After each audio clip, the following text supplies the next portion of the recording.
અને પુષ્ટિ માર્ગમાં છે ને 3 સ્વરૂપ એક જ સરખા છે. ક્યાં ક્યાં? પુષ્ટિ માર્ગમાં 3 સ્વરૂપ એક સરખા છે. ક્યાં ક્યાં? એક શ્રી મહાપ્રભુજી, એક શ્રી યમુનાજી અને એક શ્રી ઠાકોરજી. શ્રીનાથજી બાબાનો રંગ કેવો છે? શ્યામ. આચાર્ય શ્રી મહાપ્રભુજી રંગે કેવા છે? શ્યામ. યમુનાજી કેવા છે? શ્યામ. એટલે તો આપણે કહીએ ને, બોલો શ્યામ સુંદર શ્રી યમને મહારાણી કી. એનો આ ભાવ છે.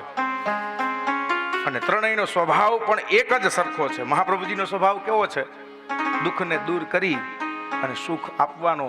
જે હજારો જન્મ થયા વિખૂટો પડેલો જીવ, એને ઠાકોરજીના શરણે